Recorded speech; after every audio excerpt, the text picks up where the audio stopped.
Varun, welcome to the show. Thank you so much, Elena, for inviting me. It's a pleasure.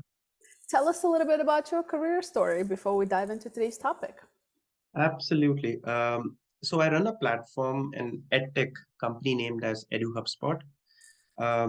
Basically, the purpose of the platform is to, provide people with education-related content related to project management. That's our forte. So we deal with PMP certification. We deal with ACP, Agile Certified Practitioner, then program management, portfolio management. So this has risk management. This has been a forte. And about my background and story, okay, I have to probably, go back about it. Mm. My I'm coming from a teaching background. So my dad, he's a retired professor Mm. back in India, and one thing, like he always used to teach. Like I used to learn from him a lot of times. He taught me that, Varun, always use practical case studies, practical examples to, explain a concept. I'll give you one example. I was pretty small at that time. I don't know how I remember it. He was explaining me, numbers, like how to add and subtract. Mm-hmm. And he told me that, Varun, why don't you do one thing? Go outside and, pick up small stones and, get them back. So I got those stones back, and he started using those stones to explain me the concept of addition and subtraction. Mm. So if you see, I still remember those things. And this is exactly what I thought that, when I started my journey almost 10 years back, I I always want to teach others, and my reasoning for teaching others is that I increase my learning, Mm. by teaching others. So it's like, both ways.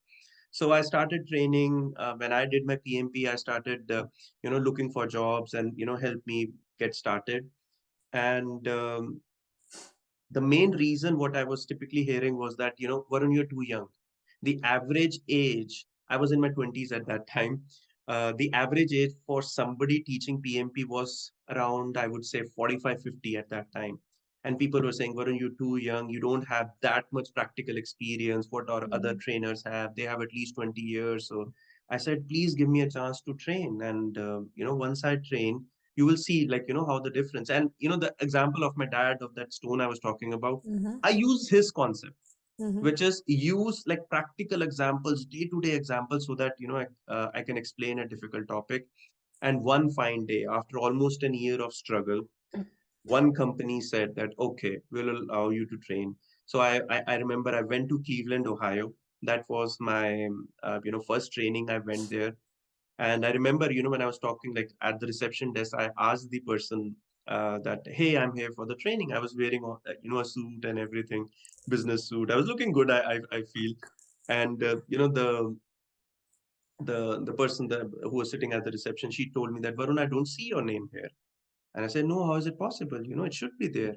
And then she shared with me the roster, and I looked at the roster and I said, hey, my name is here. And it was actually written on the top, which was like instructor. And she was looking at me from the The student's student. perspective. So that's how it started. And I went back, I started training, people loved it. But the bad part which happened was that, that company didn't pay me. Mm-hmm. And the reason why they didn't pay me was because that was a fraudulent company. So, Mm. and so what they used to do was, like, they used to pick people like me who were like, who have recently passed the exam, to train for them. And then, so that, they can just fraud them or whatever. Mm. I came to know about it, and I was like, you know what, Varun, take this as a learning opportunity. Don't worry about it and Mm. continue to train. So I continued to train. I knew that they're not gonna pay me, so I trained, I think, 4 to 5 classes for them. But at the back of my mind, I was like, you know what? I was building that brand. I was building that brand, Varun. And probably I would say after training for them for almost 3 years or something. And like, of course, I didn't go with them. Then I got another opportunity with some, but at least for 3 years or something, training for others, I opened EduHubSpot in 2016.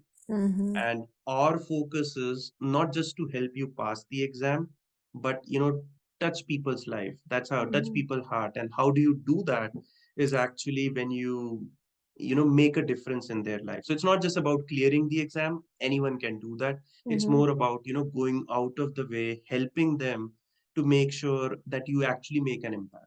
So Mm-hmm. that's Mm-hmm. how we all started. Yeah, no, yeah, I mean, I've run into these companies so much myself, just being in training Mhm. and development. It's unfortunate. It's unfortunate that it's all still out there.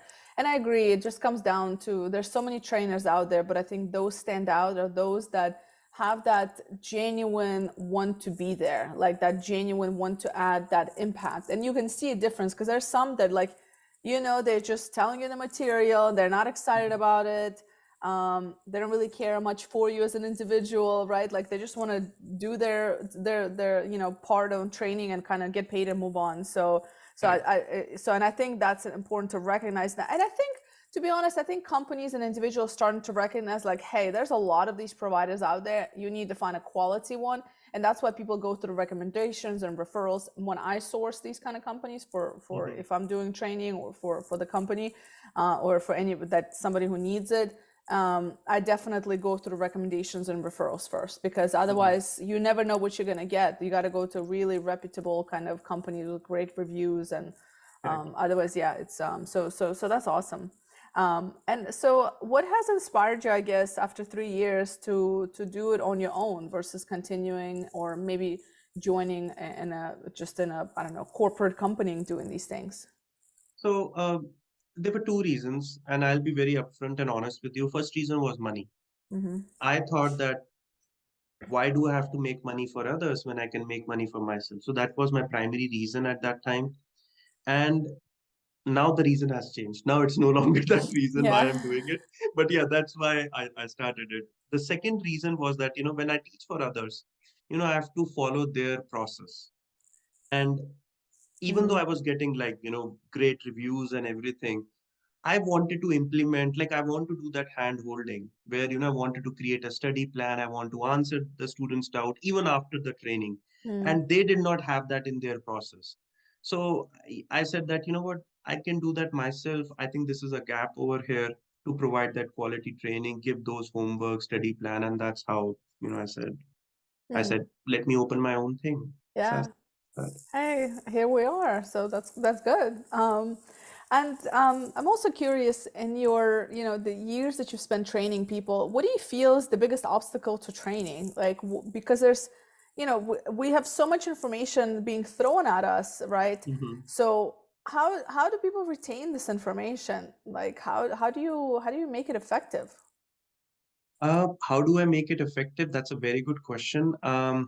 I would say the use of, I'll tell you, I was explaining a concept on agile these days, and I was explaining the difference between an actual agile and the fake agile. And I said one thing, which I'm pretty sure people will always remember that. So my mom was cooking my favorite dish. Mm-hmm. The dish name was more in Indian, so I don't want to use that. I think it was kidney beans with rice, and I love it. So she was cooking it. So you know what? I could actually, I could get that good smell, right? Mm-hmm. So I used that example, and I told that in that webinar which I was doing for others is like, I can get that good smell, and agile, it is like a good perfume which you want to smell it, not like a bad smell that every Tom, Dick, and Yeah. Harry is working. So I use that kidney beans example to Yeah. explain that concept, and now people will never forget it. Yeah. So use something like these day-to-day examples which can make sure that people always remember it. Like the other day, after 3 years, one of my student called me, like after 3 years, Mm-hmm. and he told me that, Varun, I want to renew my PMP. What can we do? Oh, by the way, I want to tell you, I still remember your car example, and I didn't remember it. And I said, what? Yes, Varun, you told that, oh, do you want leather seat? Do you want a two-wheel drive or a four-wheel drive? Do you want um, like what type of tires do you need, snow tires and stuff, and Mm-hmm. like that's how you explain me the concept of entire project, and I still remember it. I loved it. So that's how it make it simple for Yeah. them. Yeah, no, that's great. That's a very nice way, because it's like the idea is to keep it simple, to Right. simplify the complicated topics. And, still to this day, I see people that are just, they're just delivering, they're just lecturing. And I'm like, that is not effective. They're gonna forget. So I love these analogies because like it's fun to remember them, right? So and as long as people walk away remembering some key points, like that's golden, right? So it's Yep. they might forget some of it, but at least they'll walk away from with more than 7%, which is I think the average. I think the average of what we remember after 1 week of training is like 7% of Oh, like a really? traditional Wow. day's training. Yeah. So, and by that statistics, I think that was like last year's statistic that was out there. But yeah, and so you can imagine like 2 weeks, a month later. So I think making it fun and engaging, and again, it goes back to you actually being fun and engaging as an instructor. So I think that's Yep. where it's Yep. at, right? Yep. Yep. Um, Yep. and so, how do you see so these certifications, right? Um, how do you see I guess the because I assume you also not only just do the certification, and that the rewarding part is of course like you train them and they get certified, but also another part of it is like they get to grow their careers as a result, Correct. right? Yep. So Yep. do they stay in touch with you afterwards? Like do you guys help them with kind of what they can do with that now, or like what kind of audience I guess comes to you for help? So it's a very good question, and I know it's a podcast plus video, so Yeah. I can't show it to you. Uh, Let me show you if you are on video. Yeah, yeah, So yeah. this is I got it from Japan as one of the gift, Yeah. and the reason why I'm sharing this with you is like sensei, and people go out of the world to make a difference. So this was one of my students who passed the exam almost 2 years back, and Oh, he was so happy that he cleared the exam. He yeah. sent me gifts. So people typically send me these type of gifts, and like anything. Like I just Yeah. get any gifts, and I think when you go out of the way to help them and support them, Mm-hmm. which means basically you're touching people's life, that is when they actually go ahead and share these kind of things, go ahead out of the way to do it. So Mm. yeah, I Yeah. feel very important. I'm still in touch with many of, like, I know I have limited time because of so many people, but Yeah. I love to talk to them always. And if somebody sends me an email, I always say, let's get on a call, let's talk about it. So Yeah, no, absolutely. I mean, for those of you who are listening, what he pulled up was just like this little statue. I don't know if it's a statue, this little, I don't know, statue looking thing that said sensei and with Varun's name on it. So it was from one of the students. And I think that's powerful because a lot of times people will give bad feedback, but they won't be giving good feedback. And the fact that somebody goes out of their way to even like, call you, text you, send you a gift, that means that they've enjoyed your class so correct, much. And I think that's correct. really, really awesome. In terms of your journey as an entrepreneur, what do you feel has been the biggest challenge for you, building this up, right? Like you enjoy it and that's beautiful, but as much as you can enjoy something, I'm sure it has its challenges. Correct, correct. So I would say there are many challenges. First of all, you need the right set of people with you. Mm. Now, mostly the right set of people are always working somewhere else. Yeah. So you have to get them, you have to explain it to them that this is your vision, and you want them to trust you in that vision. Mm. So that was one of the biggest challenge for me. Was first of all, one of the challenge was to give up on things. That was a big challenge, because when you're an entrepreneur, you try to do everything on your own, Mm. because you think that you will put as much effort that nobody else can put. So that's how my mindset started. But then I started to trust people, I Mm. started to delegate things, and that has helped me. But at the same time, I did not want to delegate to someone who would not take care of this my student just like their baby, and I want them to take care of my student just like their baby, right? So trusting was one factor. Then secondly, I was saying, like, the delegation was another problem. Finding the right people was a challenge. I would say every day is a challenge. Now competition is a challenge. People come up Mm. with cheap courses, cheap pricing, so you have to explain it to them why you charge extra, right? So Mm. like a little bit more as compared to others, and I feel Yeah. that give them quality, but is that quality worth it to students Mm. time? So you have to explain it to them. All these are challenges. I think every day is a new challenge. We work on it.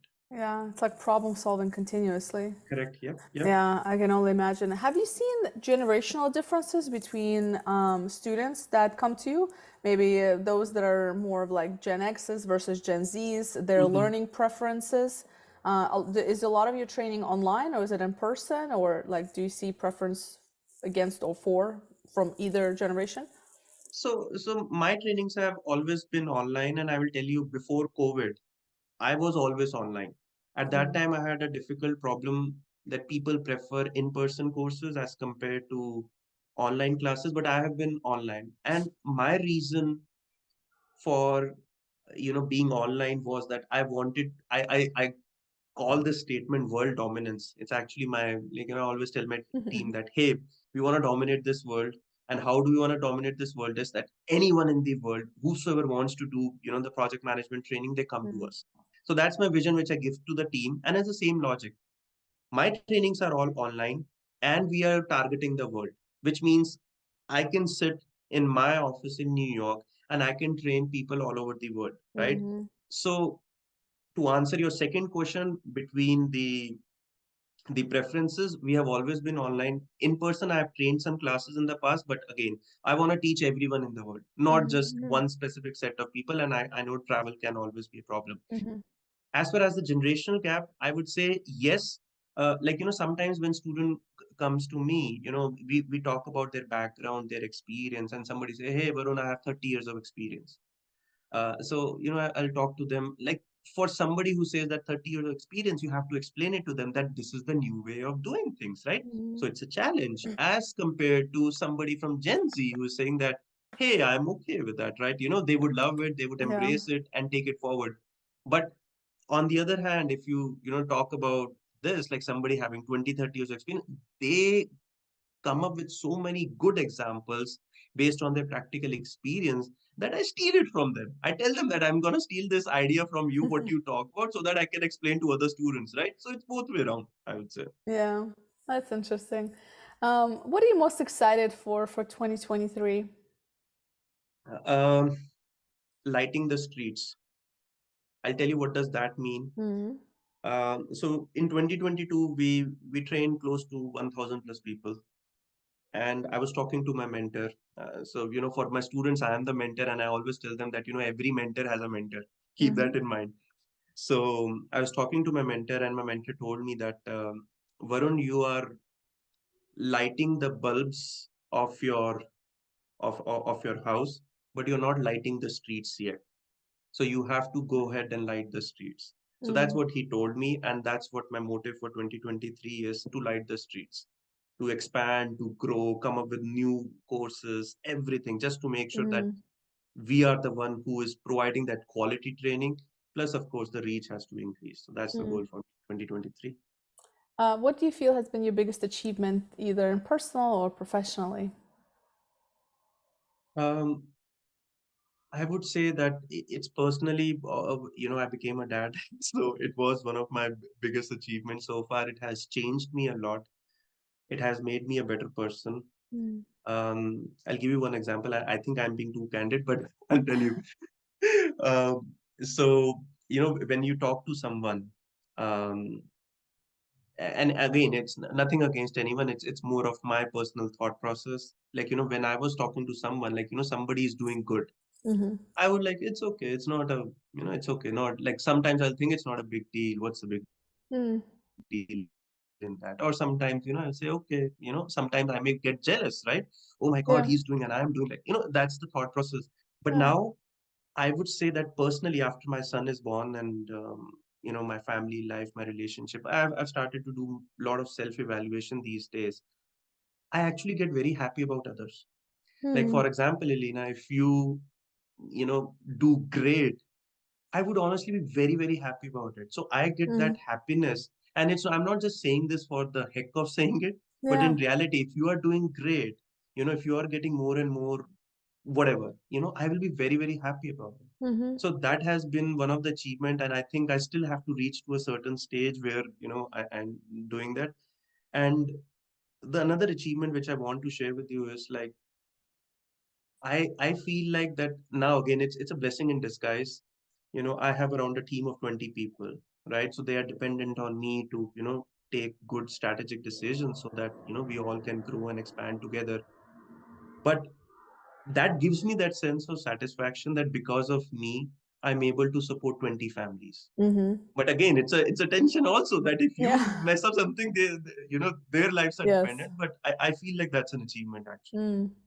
Yeah, I love how candid you were because I think that's the hardest part to admit because I've been there as well when you're like, well, why is this person doing well? Like, and there's that little, I think it's natural, kind of this like, to have this like, well, why is this, but it's so interesting for you to say that because I think a lot of people feel that way. Some admit it to themselves, some don't. And I Mhm. used to be like that as well. And I used to be almost like a little bit jealous or envious. And then I kind of shifted my mindset, not because of kids or anything like that in my case, but Mhm. just self-realization. And I Mhm. was like, well, what is it? And you realize it's really just like, it's like I said, it's self-reflection. It's like, what is Correct. it? Yeah. Why am I thinking this way? Like, why can I just be happy? So, and once I shifted Correct. that, just perspective shift. I mean, I've gone through a lot of those in my life. I was a hot mess in my 20s, but and a lot of that mindset work and self-reflection really it does make you better in more ways than one. And you realize that it doesn't take away from your success at all if Yeah, somebody else is exactly, right? successful and you're like, well, wait a minute. What was my problem earlier on? You're like, why couldn't I always just be happy for other people? But you're right. Correct.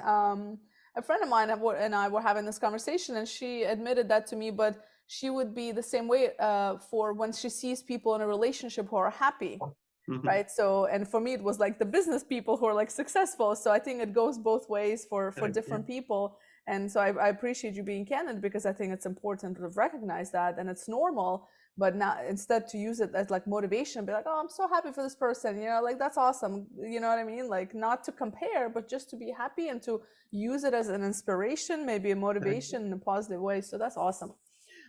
So and how do you see this market of online learning in general, particularly in your field, changing, or maybe not changing with all this new tech coming out? Like, what do you foresee is going to be happening in the next 2, 3 years? Chat GPT, I would say Yeah. that's one of the biggest example.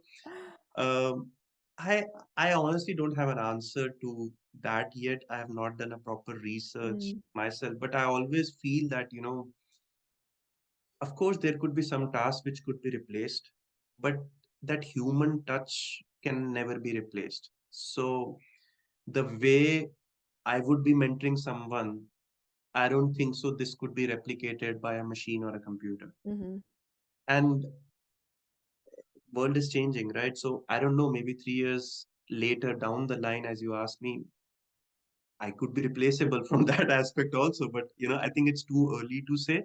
But from the edtech standpoint, I think um, people want to learn, they want to grow. People who are hardworking, who do that self evaluation, they would always prefer the learning over others. So I think we will remain in business. I feel that.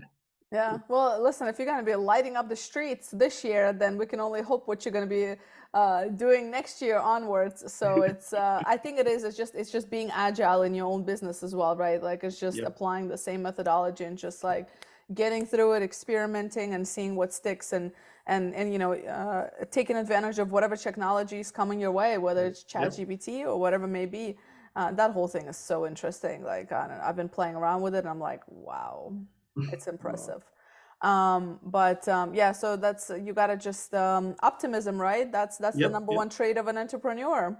Correct. Yeah. Optimism followed by action. That's where it's at. Where can people get in touch with you if Yep. they want to learn more about you, your programs? Where do you hang out at online?